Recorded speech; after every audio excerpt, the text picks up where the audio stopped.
You're listening to the Archaeology Podcast Network.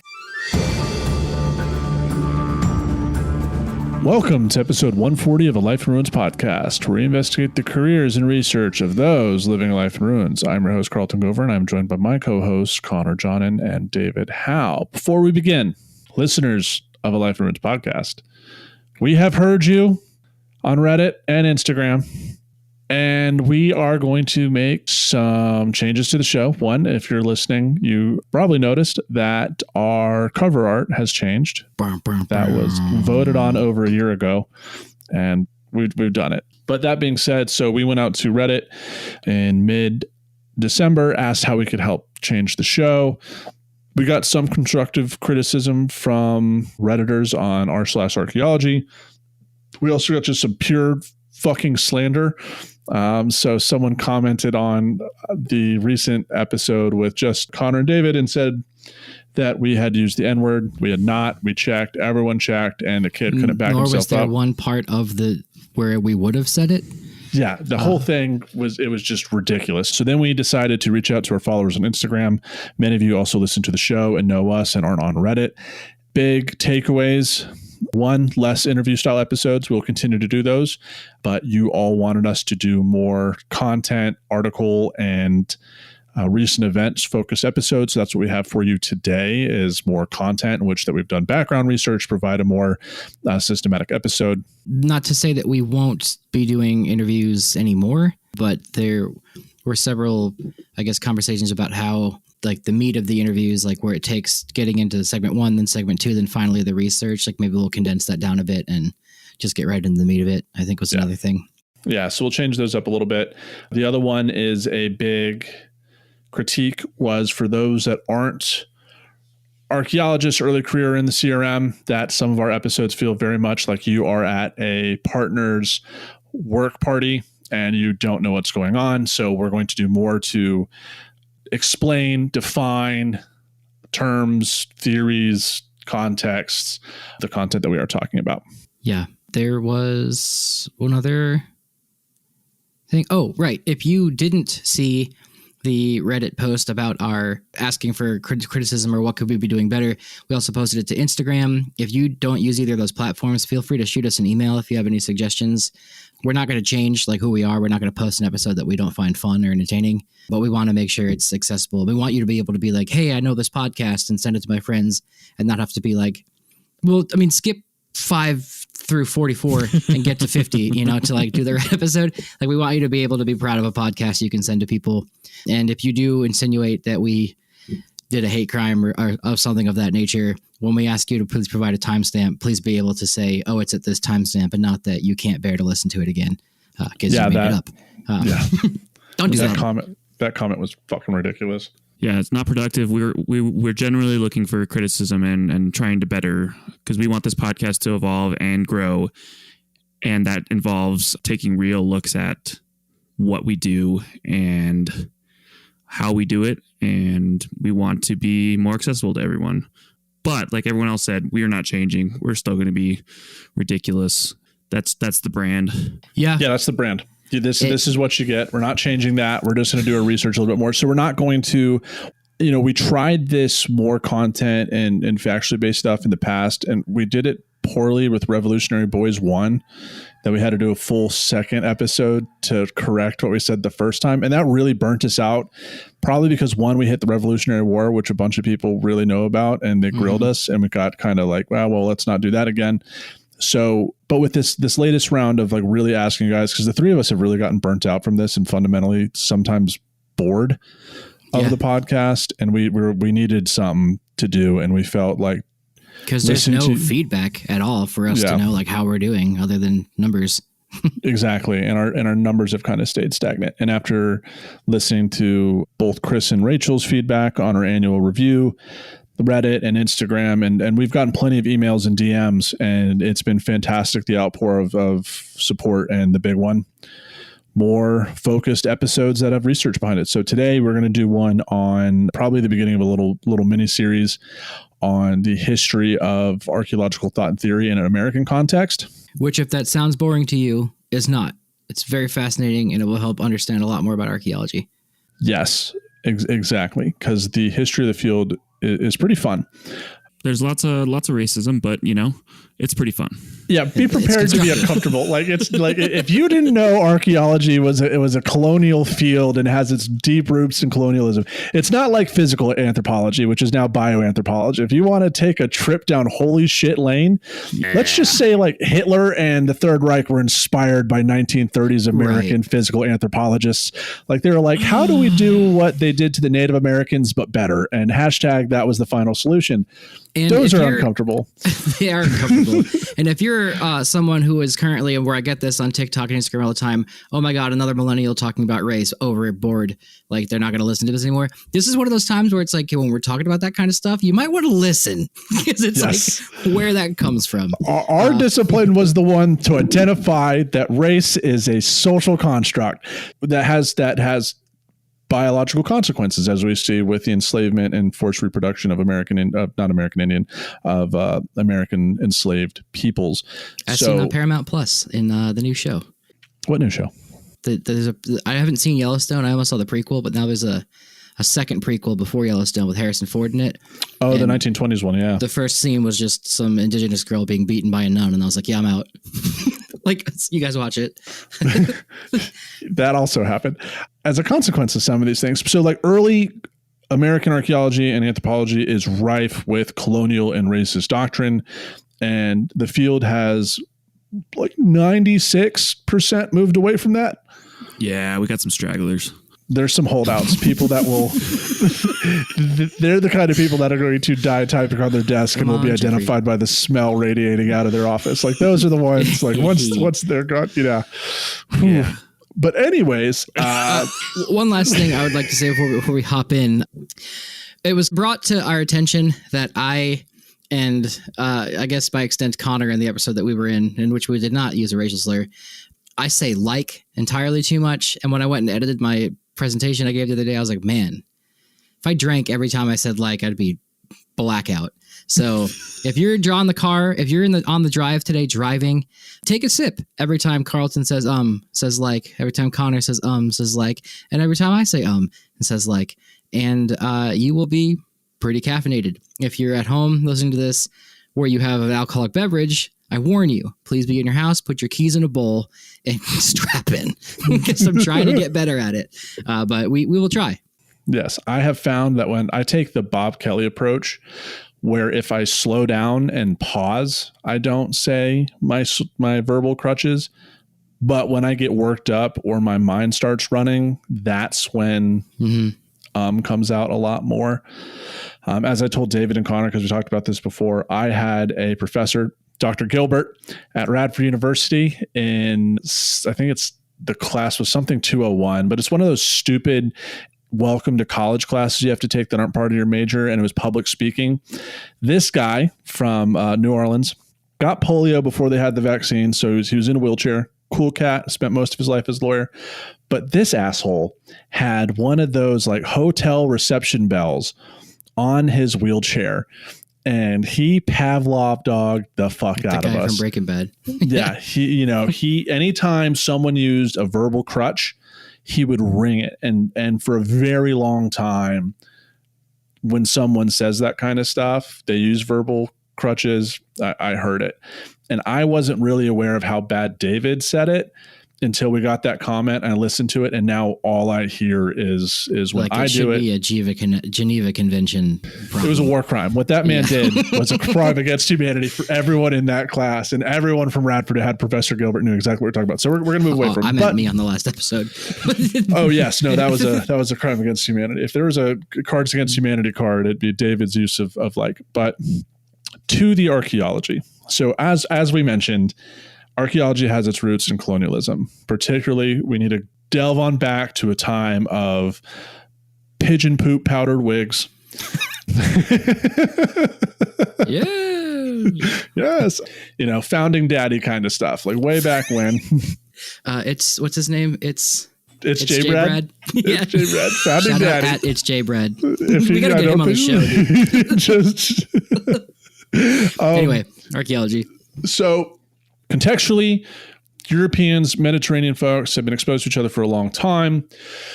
and knew about existing cultures. There's a very much Judeo-Christian background to a lot of understanding of the differences between people across Europe, North Africa, and the Middle East. As Europeans are finding a way to circumnavigate or circumvent the Silk Road and the holdings of people in the Middle East, China. Circumvent by circumnavigating. Yes, circumvent by circumnavigating. Title up the episode. Yes, Europeans were trying to basically something to do with sailing, that there was a lot of line of sight trying to keep the African coast in line. And if you lost sight of the coast, you're traveling south across paralleling Africa. If you don't make a pretty critical left turn, you're going to Antarctica and you ain't coming back. Like you're just gone. So some Portuguese dude was able to figure this out. And get around Africa to the East Coast. That was Bernal Diaz, right? Am I right in that? I don't know. I should know because I just saw his monument in Portugal for the SHAs.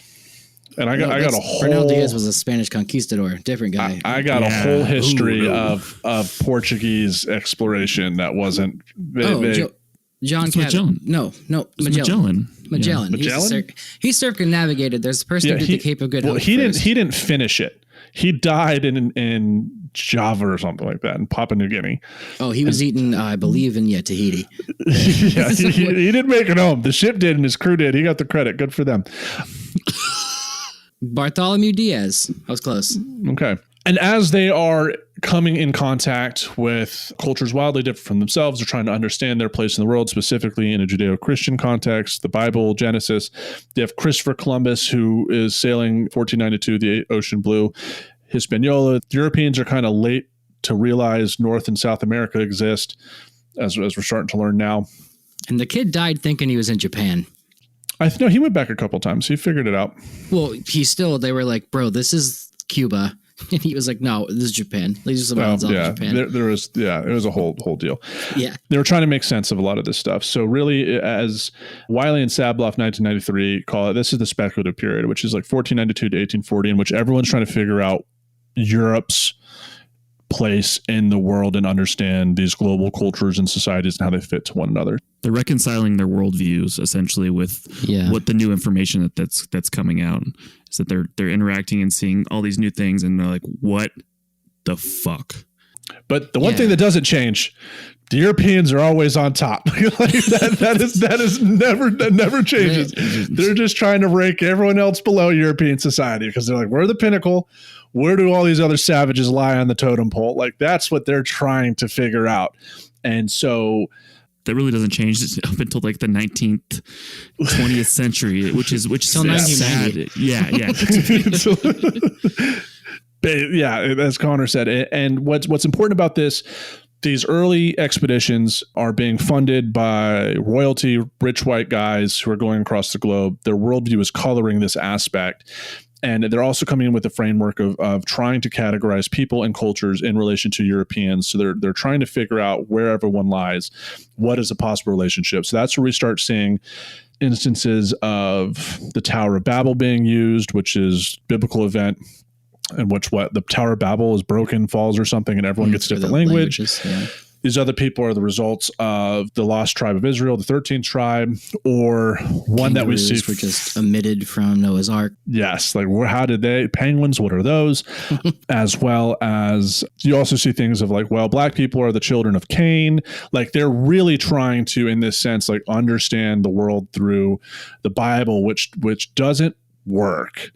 And really, it's not until the 19th century, in the 1800s, when we have other fields of science becoming more institutionalized, we start seeing these other things. But one of the products of this antiquarianism, they're not even archaeologists, it's what precedes archaeology.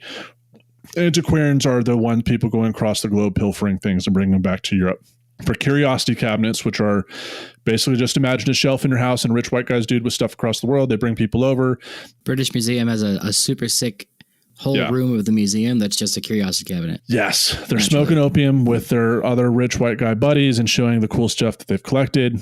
I took this from a hunter in Papua New Guinea.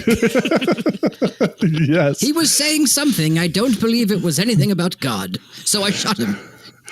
and took his things.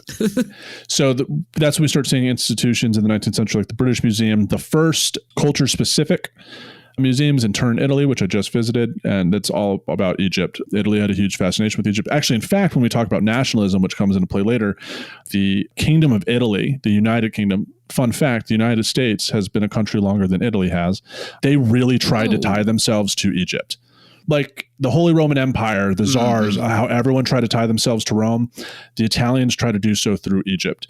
And so there's a lot of that going on. But out of this, we get the fun Italian circus strongman Balzoni, who is part of these excavations, ransacking of Egypt, in which he is instrumental in getting this very famous statue of Ramses II, Pharaoh Ramses II. I think it's called a bust, technically. A bust, yes, okay, of the sand. And present for this event is Percy Shelley, who writes a very famous poem about the event, which is read by Bryan Cranston for the final season of Breaking Bad. Bob Kelly plays this in his intro to archaeology class at the University of Wyoming, and we have it for you now. I met a traveler from an antique land who said, 2 vast and trunkless legs of stone stand in the desert. Near them, on the sand, half sunk, a shattered visage lies, whose frown and wrinkled lip and sneer of cold command tell that its sculptor well those passions read which yet survive, stamped on these lifeless things. The hand that mocked them and the heart that fed. And on the pedestal these words appear. My name is Ozymandias, King of Kings. Look on my works, ye mighty, and despair.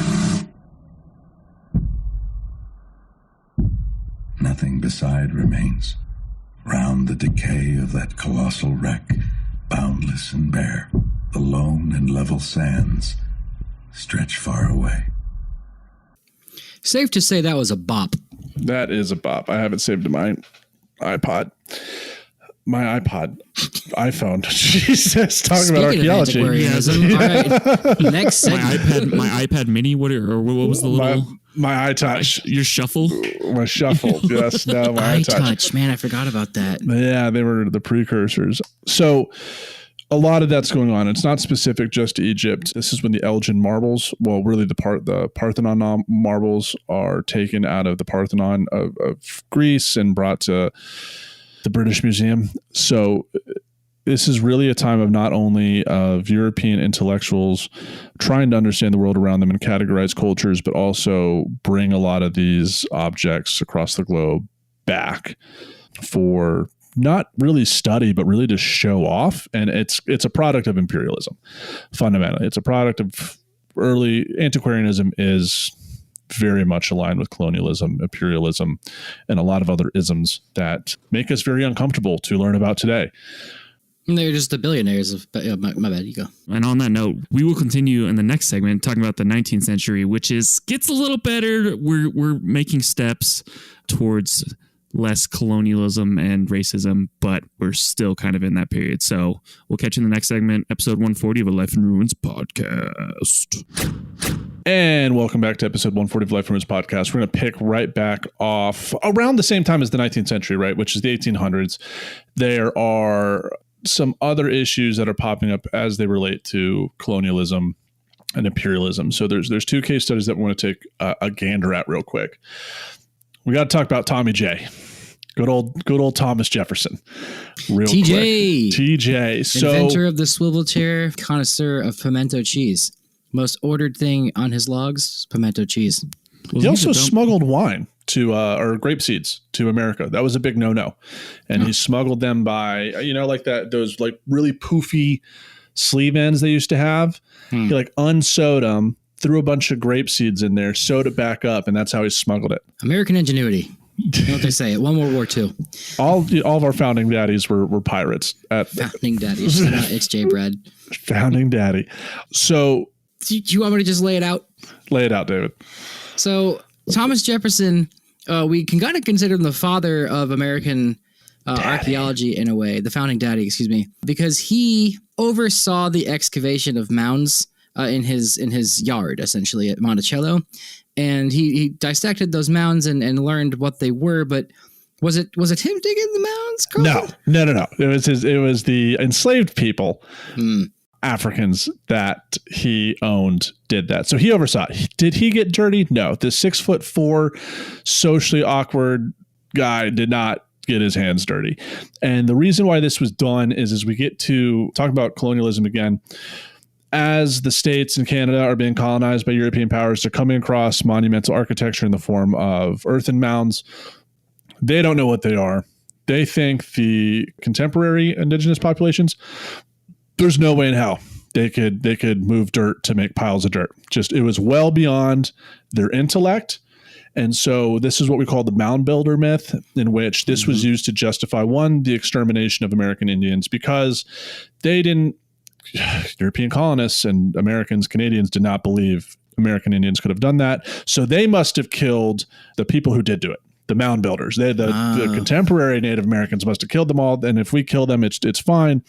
Also, no one knew how long the Americas had been occupied. The prevailing theory is at this time, the Americas prior to European colonization, really people hadn't been there longer than 1,000 years. So really no one was there before 500 Common Era. TJ has his slaves systematically, that's the key word, systematically excavate the mounds to see the strata. And he was able to find European goods mixed with indigenous pottery and goods. And then he could see the context of cultural continuity between the outer layers, which had European stuff, to the inner layers, which had pre-European contact. And he was like, no, these are the same people. They made these. This wasn't too hard. Thomas Jefferson, everybody, he was able to systematically, first use of that we know of a systematic excavation. Yeah. Now, that's not just to an American context. We have to throw the British under the bus again. Hang on, do we wonder, do you think someone else did that before him too, but he was the only literate person to do it? And got it, or not, I shouldn't say literate, person that had notoriety to get that published, I guess. There's a history of the Mormon church. Hold with me. Pilfering American Indian mounds was a big business back in the day. So a lot of people used to do that and sell them as curiosities. And the founder of the Mormon church was a part of that in New England. That's his family did that for a long time. So systematically, I don't know. Like you said, TJ was one of the only ones to write it down, or one that we actually know who wrote it down. It might be in some library somewhere in, Rockford, Connecticut, and we just don't know. Yeah. But this also ties to the larger world in general in science and things. So you're seeing Thomas Lyell publish on his Principles of Geology, where we're really starting to understand the laws of superposition and the idea that geologically things have been happening basically the same for millennia and years. So a lot of this stuff is all interconnected to this kind of expansion in science and understanding of things. Enlightenment. The quote unquote enlightenment. Yeah. So Lyell is law of superposition. Geologic layers on top are younger than the ones on the bottom. Through a lot of that, we're exploring wow, the Grand Canyon, that must be very fucking old for that to take place, because the same processes that happen today take place in the past. So we have Lyell doing that. We have Darwin figuring out in The Origin of Species. He's able to figure out one of the aspects of evolution, natural selection. He doesn't coin evolution. I think we've talked about that in a previous episode, haven't we? We went on a whole thing. The very last word of the book is evolved, and that's it. Yes, which I think that's just pigeons. And that's a later edition too. He uses the word evolution or evolved in a third or fourth edition. It's evolved, but then he got flack for it, so he changed it to breathed by the creator, or is originally breathed into a few forms or into one, but then he got flack for that, so he made it originally breathed by the creator into a few forms, a different one. Yes. So that's what it was. So there's in the sciences, we have all these different people in the 19th century, figuring out all these different laws, realizing the age of the earth is much larger, much longer than a couple thousand years. And this idea that the earth is only 6,000 years old as proselytized by some Christians, that's not in the Bible anywhere. I think it was a monk, right? It was what's his name? It was a monk who did like some calculations that were clearly off. And he was like, well, Adam and Eve must have been around 6,000 years ago. He didn't have enough RAM. Yeah. It was just not happening.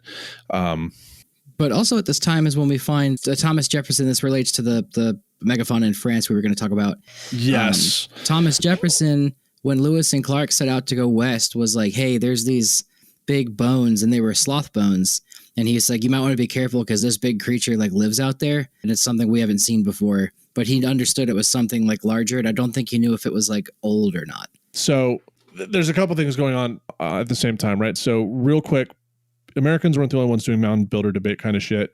The British came across the same thing at Great Zimbabwe, which is a site in East Africa, megalithic structure. They didn't believe that current African populations could have built those things because at this time, Europeans are under this assumption that cultural evolution is just straight. Like once you build something or you reach a certain technological level, you keep doing that, which is kind of weird because that's what the Renaissance was about. This realization that the rise and fall of civilizations, right? Yeah. Reinforced by Sid Meier's. Yeah. Yes, absolutely. So they're under this assumption that once you start doing monumental architecture, you don't go back to it. And they're also using a lot of this to justify. So they come across these great things, structures on the landscape or cultures in the past. Can't believe that the original people who are living in a different life way than what they see on the landscape and say, well, they must have killed the old people, so it's okay for us to kill them because they have done it. So like there's this really fucked up racial justification and colonial justification behind all this. Do you want to delve into like the specifics of Tyler and Morgan and stuff like that? Yeah, yeah. So when do they come up with that? So Taylor and Morgan. So around the same time in the 1800s, as people are coming across new things. So the sciences are like in geology and biology are coming across new things. Cultural anthropologists or earlier cultural anthropologists, ethnographers are coming up with their own, like really social scientists are coming up with ways to classify and define people. So one of the early ones is by this guy named Thomson, who's Danish. He comes up with the 3H system, the Stone Age, Bronze Age, and Iron Age, and classifies groups into those. One of the more famous cultural and social forms of evolution are from Lewis Henry Morgan. And who's Taylor? What's Taylor's first name? Bartholomew. Edward Tyler. Edward Tyler? Yeah. Both by Morgan and Bartholomew. Thank you, David. They come up with savagery, barbarism, and civilization. That's where the terms savages and barbarians and the civilized folk come up with. Now, out of all these different social classifications that are presented, Europeans are always the civilized folk. Like they're the pinnacle. Like there's no getting better. Yes. Who would have thought? Everybody else is below them, and they're trying to figure out like, okay, where do these other people lie? So that's where a lot of these classifications of people come up with. Like there's this really, and if you look at like the history of anthropology, they're always trying to classify people. And usually there's like, they do the rule of three. It has to be three. But as the field develops professionally, as we continue to try to fucking classify things, there's never a one size fits all rule. And the classifications it looks like a crazy March Madness chart of classifications. That just keeps getting bracketed subcategorizations. And like the field is still like that today. Like if you look at modern archaeological taxonomy, it's a fucking mess that no one ever wants to tackle because we all just kind of use it and know like everything's a goddamn exception. But like no one wants to go to the work of redoing it like at all. So it's really interesting because Thomson is focusing on his like stone, bronze, and iron age, specifically on Europe and those kind of areas. And there's not a lot of values assigned to these things. You know, the classifications are very simple. There's technological changes as people gain more technology. Tyler and Morgan specifically went to other countries and did ethnographies, and they come up with these very, very specific things to describe other people. So they use like savagery, barbarism, and civilization. So it's very value laden because he's talking about these other cultures and not just like the predecessors to Europeans. So there's always that underpinning of that racism that we're talking about. So it's like not European A, or is it not European option C? Yeah. Right. Yeah. Yeah. Yes, it's Gotcha. Yeah, it's not great, but I'm going to argue that it maybe necessary is not the right term, but this is like the beginnings of trying to understand culture systematically. It's still very much done. It's a Eurocentric and ethnocentric worldview. Yeah. This is kind of like early scientific method because people continue to like reframe and criticize this technique to be broader. This is just the foundations of it. It's not fantastic, but it started somewhere, and that's where a lot of this social evolution starts from. And one of the big underpinnings of this, as I mentioned earlier, it's this form of social construct or social classification. It goes up. You start as a savage, you become a barbarian, and then you move to civilized. And there's no moving back or skipping a phase. It's very much you're going up. Unilinear as the term Yes. for it. Yeah. Which we know today is not true. And thinking about culture linearly is wrong. And so for our listeners, you just, as we'll get to in a later episode when we talk about like modern day classifications, categorizations, or understanding of the breadth of human civilization and culture through time and space, there's a lot of ebb, flow, and movement between these different spaces. And like, what do they ultimately mean? Really, it's for archaeologists, the ability to, upon knowing what something generally falls into, the ability to understand what that classification means in terms of what you can expect to see in that culture. And then you still have to do the fine-grained details. There's no one size fits all to this. Mm-hmm. No, and it's not as simple as evolution as we see in science. You know, it's not. Humans are complicated, and we don't evolve in one sort of way. So it's that the evolution part is slowly dropped as you get into it because we aren't like that. I mean, we have evidence of people creating mounds, which is supposed to be like cities and being awesome, and then eventually switching out of that and going back to, you know, basic farming and things like that. It's just not the reality of the situation. Right. Yeah. Human culture isn't Pokemon.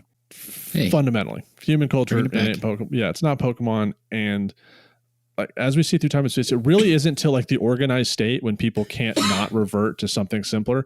People throughout time and space that we've seen through the breadth of human history do not like being controlled. They fucking abhor taxes and do their best to avoid it. And if they can see a way to what we call now like voting with your feet, just leaving, people did that. Like people don't like being told what to do.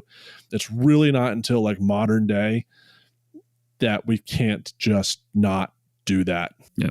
There's kind of a big shift that we see specifically attributed to Franz Boas, and we will talk about that in the beginning of the next segment. Welcome back to episode 140 of the Life in Ruins podcast. This segment, we're going to talk about Daddy Boas. Papa Franz. The father of American anthropology? Or would you go archaeology? I'd say anthropology. He is the parent of American anthropology. Papa Franz is what he's colloquially referred to in American anthropology, largely seen as the founder of American anthropology.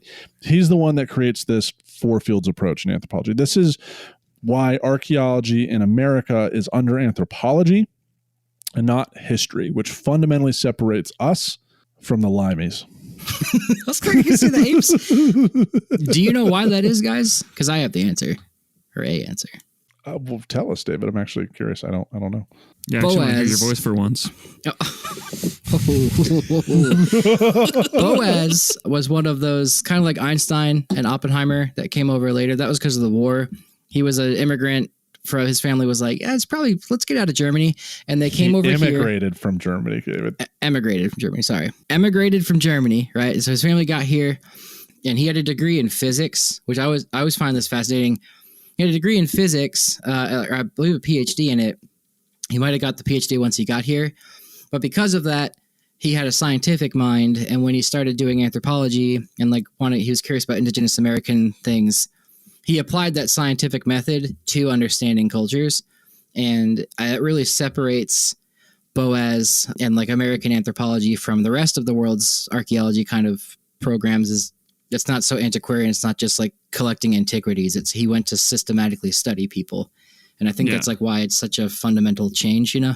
Yeah. And he goes out and studies with the Baffin Island Inuit and also worked with the cultures in the Pacific Northwest. But he did get his doctorate in 1881 in physics, and he also studied geography. So that's the thing. Sorry, Geography just to clarify. Okay.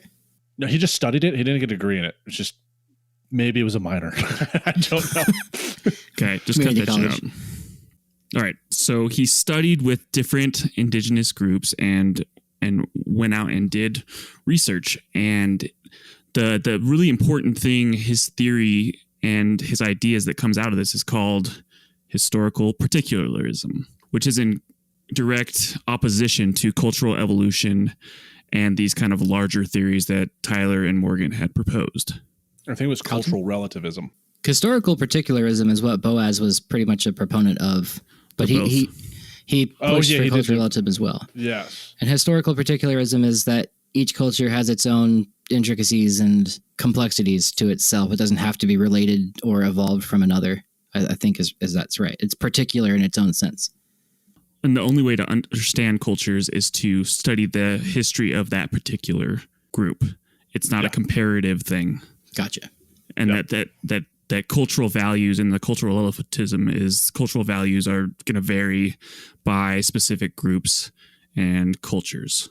So he's just telling like Tyler and Morgan to like fuck off. Yeah, he's saying with cultural relativism, he's like, everyone's special, everyone's unique. Stop comparing everyone. Like, you just need to take the context of this culture and see it for what it is, as it being awesome on its own. Like, stop comparing it. He also is like really big opponent of, what was that thing where you measured craniomorphology? Oh, phrenology. Yeah, so not only was he like tackling archaeology with historical particularism, cultural anthropology with cultural relativism, but like with physical anthropology, he was like demonstrating like, hey, skull shape is pretty malleable and is also dependent on diet and environment, that this is not a way, like craniometrics or morphology is garbage. So Franz comes across the ocean and lives in the Americas, and he comes in with these backgrounds and is able to upend these long held notions, and he creates this four fields approach of anthropology and really utilizing archaeology as a way to study human culture in the past through its material remains rather than in a historical context. And he has some pretty amazing students that we'll get on in a later episode. So like A.L. Kroeber. One of my colleagues is Kroeber's granddaughter. Wow. Yeah. Like Max Kroeber? I forget their name. I don't see them. They're not really in the office. Yeah, so we have one of their grandchildren, anthropologist here at Indiana University. Ruth Benedict, Sapir. Yeah, Margaret Mead. Sapir of the Sapir-Whorf hypothesis, which we'll get to. I love the Sapir-Whorf hypothesis, but yeah, some people don't. You might want to not say you love it. Well, it's like one of those things, I guess, to contextualize. Like, there are some theories and materials that we learned in linguistic anthropology under Dr. Pamela Ennis that were just really tracked, and I really liked Sapir-Whorf. I know there's issues with it, but it was also it was used somewhat in Arrival, right? Yeah. Well, and the cool thing is, and something we did as part of our intro to archaeology, I think, is we traced our heritage, and we've talked about this before, our academic heritage. Yeah, our pedigree, which all eventually leads to Boas. All roads lead to Boas. All roads lead to Boas. So he's not a perfect character. He's a product of the 19th and 20th century. So there are some closet things of shrunken heads. Yeah, we all got shrunken heads in our closets. It's just kind of. He literally did. Yeah. I mean, it's so we want to give him the credit he is due, but also be aware that everything he did was not perfect. Right. It was 1875. You know, what can you do? For the late 19th, early 20th centuries, his ideas about human culture, both past and present, were radically different than everyone else. Mm-hmm. And without him, you don't see the growth. Like, between him and 40 years, 50 years later, do we have a radical shift, and it shifts in the field. Without him, prior to him, for like 200, 300 years, everyone's thinking relatively the same about Europeans are on top. He comes in as a European from Germany, where they produce white people, and is like, you know what, guys, this is not correct. That we need to appreciate and study cultures for what they are.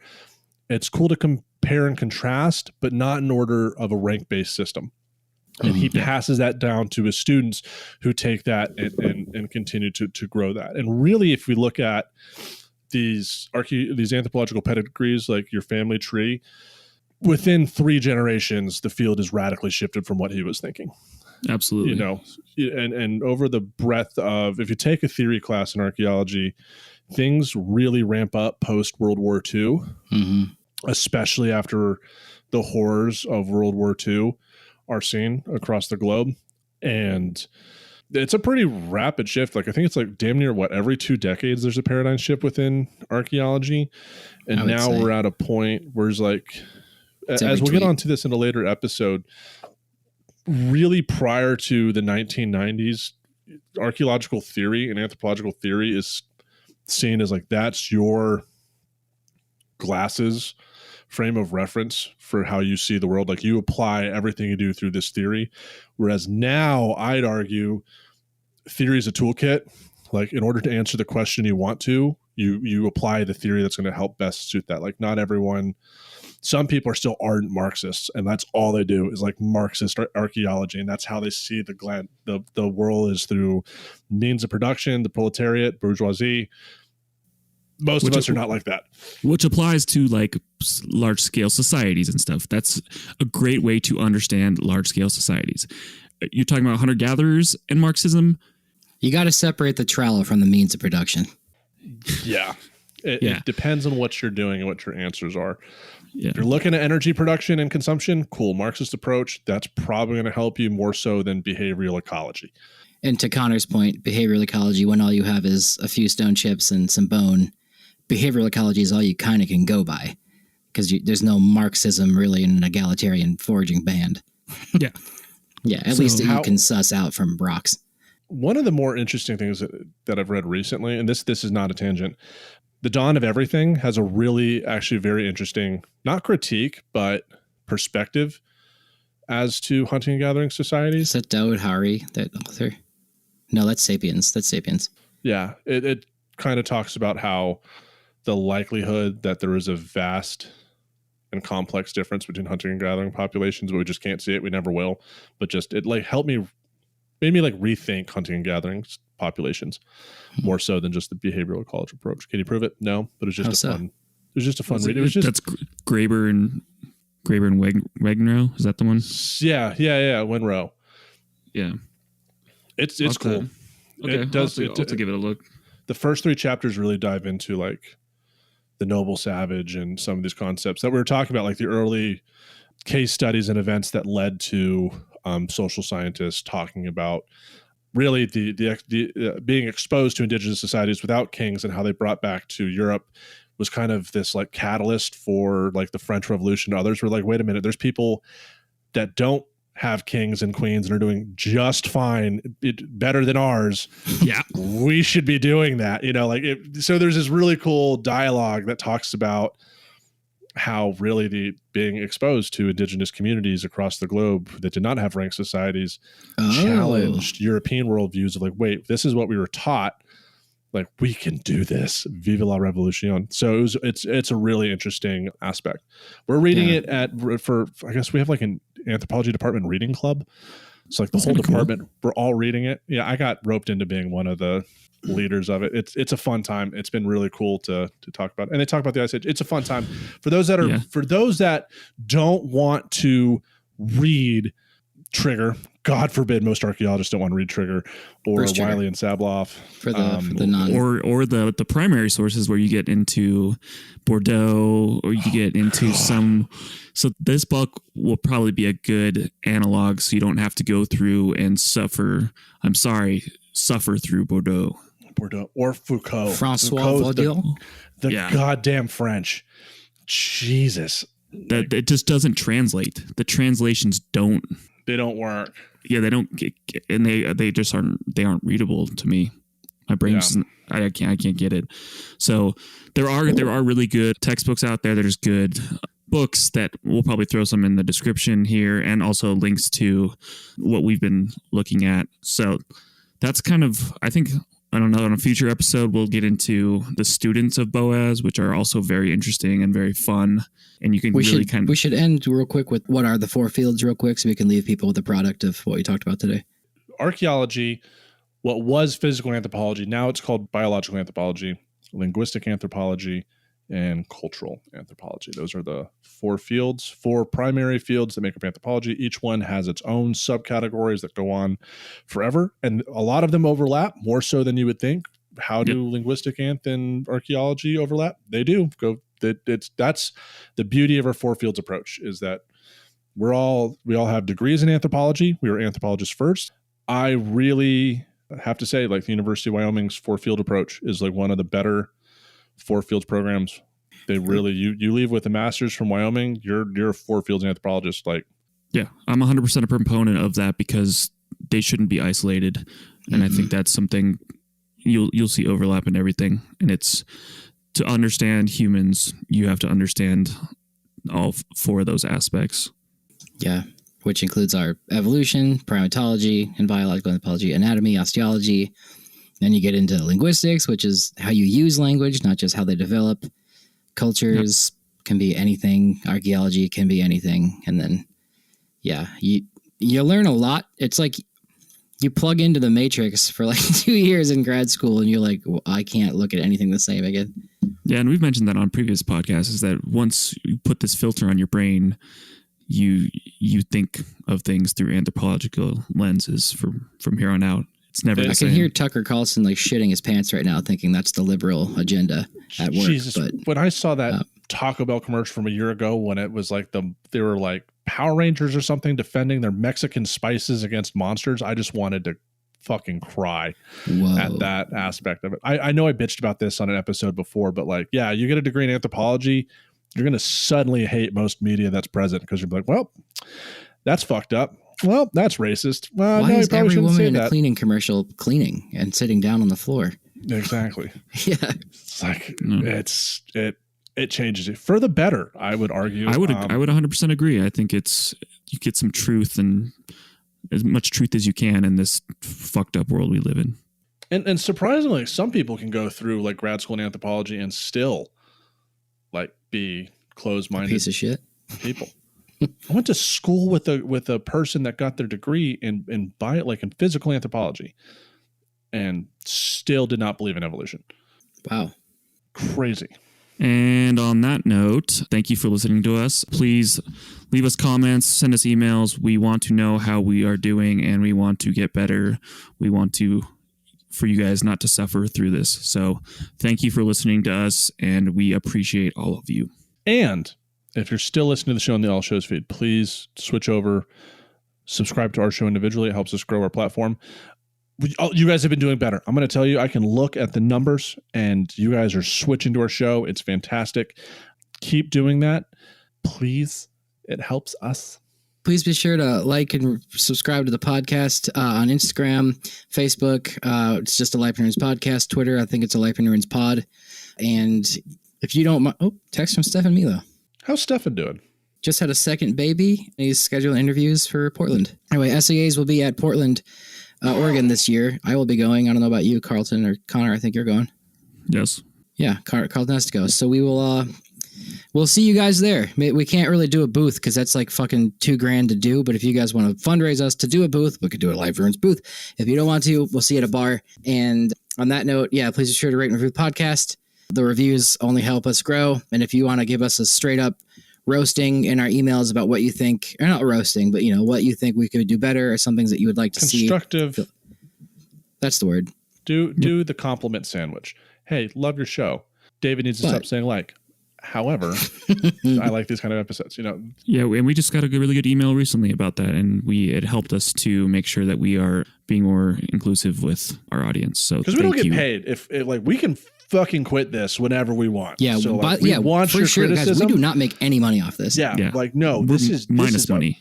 Minus money. so much minus money and time. A lot. So like, if you're going to give us criticism, we want it, but like, give us a reason to quit. Yeah. Would like roast us. Yeah, I did get an email or a Facebook message from somebody about we needed to cover more CRM and have more CRM people on here because that is 90% of archaeology, and that is a very fair statement. So we will do that. Yeah. And with that note, we are out.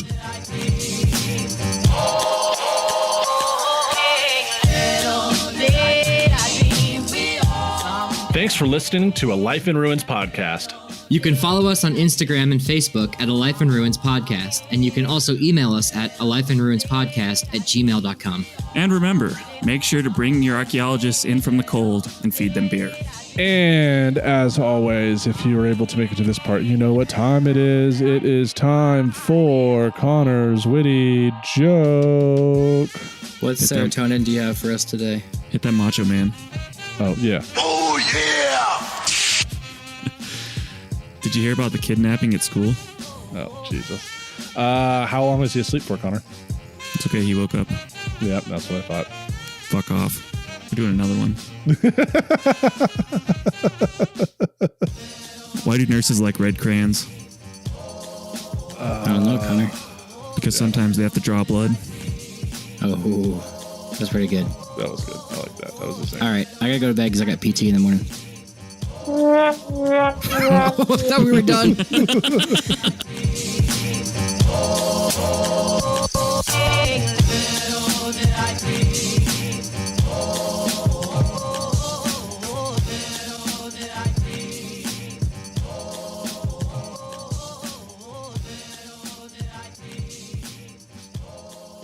This episode was produced by Chris Webster from his RV traveling the United States, Tristan Boyle in Scotland, DigTech LLC, Culturo Media, and the Archaeology Podcast Network, and was edited by Rachel Roden. This has been a presentation of the Archaeology Podcast Network. Visit us on the web for show notes and other podcasts at www.archpodnet.com. Contact us at chris@archaeologypodcastnetwork.com.